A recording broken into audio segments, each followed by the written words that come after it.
윤석열 대통령과 양당 지도부에게 공개적으로 질의합니다.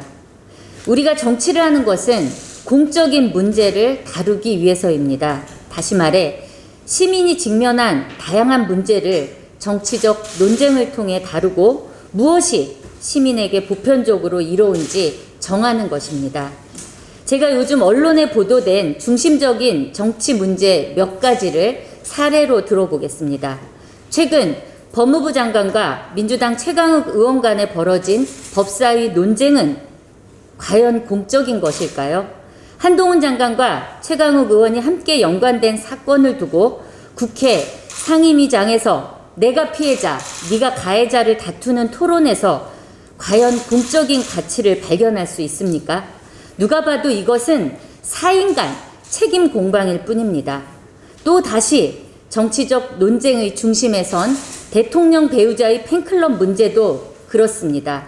시민이 뽑은 것은 국민의힘이 공천한 윤석열 대통령인데 시민의 선택과는 무관한 대통령의 배우자 또 그 배우자의 팬클럽이 시시때때로 정치적 논란의 중심에 서는 것이 과연 공익에 부합할까요?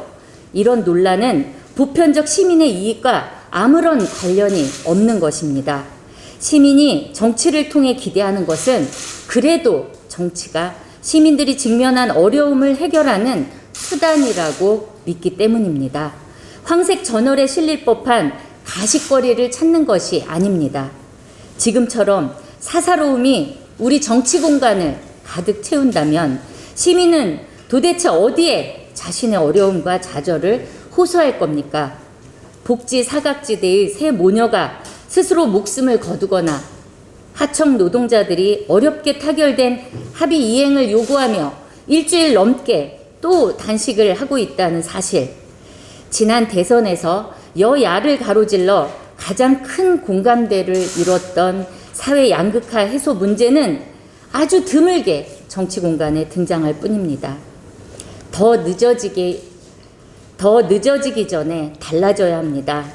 한라인, 약자 복지 같은 그럴듯한 레토릭이 아니라 더욱 촘촘한 복지 안전망을 위한 실질적인 대안이 대정부 지리장에서 나와야 하고 정치적 상대와의 싸움을 위한 논쟁이 아니라 하청 노동자의 편에서 힘의 균형을 맞추자는 논쟁이 국회 상임위장을 차지해야 합니다.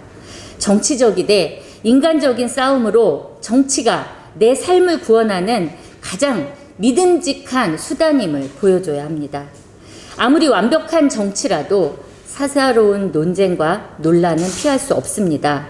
그러나 그 영향력은 줄일 수도 있습니다. 법무부 장관이 자중하거나 김건희 여사 팬클럽을 해체하는 것만이 방안이라고 생각하지 않습니다. 저와 정의당이 더 강조하는 것은 정치를 원래 의미대로 하자는 것입니다.